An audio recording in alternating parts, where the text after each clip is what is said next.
every meeting they would discuss someone living at the house, how they were thinking. This person is dreaming incorrectly, becoming very fearful. This person is becoming overwhelmed with their ego and they're starting to get jealous. This person is trying to make the other one look bad. They were studying everybody's human condition. And so to them it became kind of like a laboratory thing, and Billy was kind of like sitting in the middle. He's got all these 10, 15 people in the house behind him that are going berserko, and then he's trying to keep his cool and get them to keep coming back. I think 4 or 5 times on there, he's literally almost on his knees, please come back. I want more education. Let's continue. And they kept saying, like, that's enough. It's time to stop. And at the end, the last contact in October 78, they put him under what they called a probation for a year. If everybody could get themselves together and calm down, they would start them again. But it got worse. Instead, people just went nuts around the house, and Billy says no more, so they didn't come back anymore. Yeah. Yeah. Big volumes that Wendell Stevens put out, really butcherous translations, how complete or accurate? Wendell Stevens was the original investigator on the case. That's how I found out about it. The notes, Billy's notes, the 1,800 pages of all of his typewritten notes, Wendell has a set and I have a set, and Wendell made the messages from the Pleiades books out of those. Wendell didn't change anything. What Wendell did was leave things out that he didn't think people were really ready to hear, and mostly that was pretty much all the spiritual stuff. Wendell's not comfortable with that. You must remember that Wendell's more of a nuts and bolts, chase the UFO picture kind of guy. So it was his decision just to leave a lot of that out of the books. But from what I've read in him, Wendell didn't make any effort, neither did I, to try to change anything, and we just figured let the marbles fall wherever they do. My book, The Pleiadian Mission, is a little different. I actually went to Switzerland because Wendell and Lee wouldn't give me all the notes.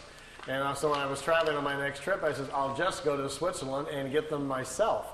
So when I did, I was interested in all the stuff that wasn't in the Messages books. Of course, the Messages books weren't all out yet at that point.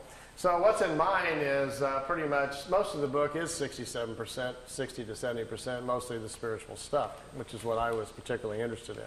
The book isn't about the UFO case, it's about the Pleiadians, how they live, why they came here, all about Earth, our history, what a creation is, what a universe is, all about the incarnation and the cycles and everything. These were the things, the questions that I had, and that's predominantly what's in my book. So your book is your book a summary then of this huge case? Yeah, in my words. Yeah. And I think in some ways, not to put Wendell's down at all, I'm a big Wendell fan, I love the guy, but my book is probably more accurate at the things I talk about than his, because Wendell wasn't interested in a lot of those things. Wendell felt obligated to put it out, but didn't care that too much about it, and there's a lot of places in Billy's notes where things are not explained well, and they just didn't get it right, and then later on they fixed it, and Wendell didn't know about that.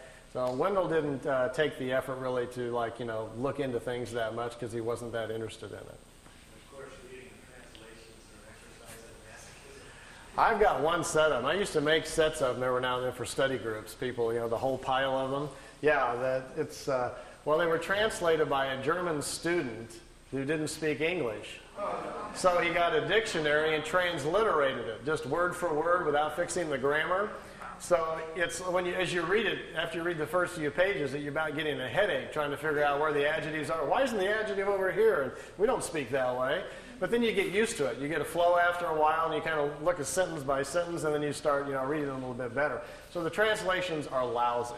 The first 3 books of the 18 books I had translated in beautiful English. I paid $2,500 a book to a translator. I was going to do the whole 18 and then put them out on the market. And I just gave up. I couldn't afford it for one thing. And about that point is when I decided to get out of the figure, so I just gave up. And I had put the whole thing on audio tape, so I figured that was enough. And then I picked out the more interesting parts of all the notes and put it in the Pleiadian Mission book and stopped there. It's just too big of a task. You have to do the whole thing. There's also some other books that Billy didn't give me, but which I read over there. There was 2 more books that Wendell doesn't have and I don't have. There's actually 20 sets of the books. But the last 2, there's very little information from the ETs at all in it. The last 2 are all about the people in the house arguing. All the fighting, people were suing each other. One guy called the sheriff on another guy, and somebody's sleeping with somebody. It's just a big soap opera, and that's why he never released those. He never gave them to Wendell either. it's a real interesting study of what happens to a small group of people in a remote area when something like this happens to them. You know, they were just overwhelmed with it, and the human condition went crazy. So, you know, now none of us would do anything like that, I'm sure. But, but yes, you know, I could write a whole other book just on the soap opera of my life inside the Figu. You know, all the stories and everything. But I'm not so much into the messenger. I'm into the message. So I really wasn't looking at any of that. You know, I went over there for my own self to get educated, and that's all I really paid attention to. Yeah. Well, let's take a little seat break. I see a lot of people squirming. And men's room this way, and ladies' room is that way. And I'll be at the table. He's down, and they're punching everything. You might want to squirm around in your seats just a little bit so you can see the TV. I've got a little extra videotape you might kind of enjoy. I mentioned earlier about those of you who on the way home tonight might catch a ride and get to go see a few things. What kind of food? Meier says he never saw them eat anything but like apples and peaches and oranges, just fruits and stuff. They don't eat. He says in their homes there's no kitchens. They don't make meals. He says basically they almost don't eat. Yeah. They would just go nuts at a Jack-in-the-Box, I imagine, you know. He says they kind of munch. He says they don't have to eat very much.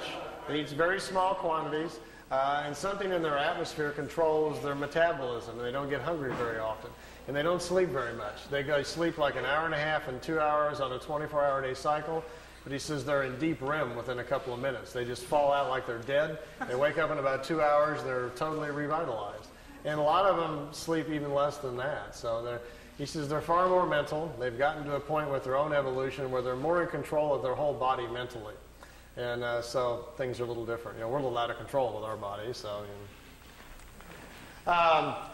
What I've got on the tape, I've been up here a couple of times before, and usually I try to bring some new things for every time when I come around. I've got several tapes laying around the house that I've gotten in various places.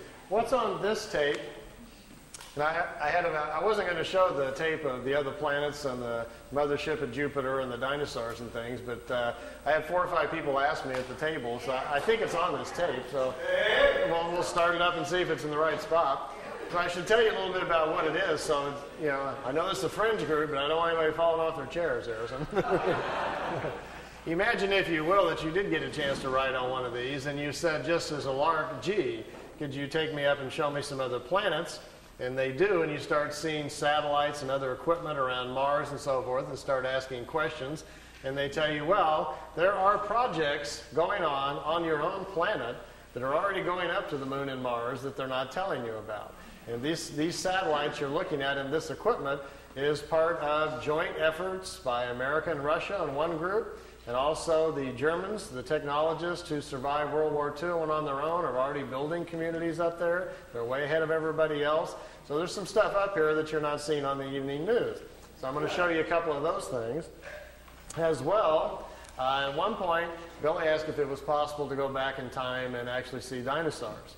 He was just, kind of goofing.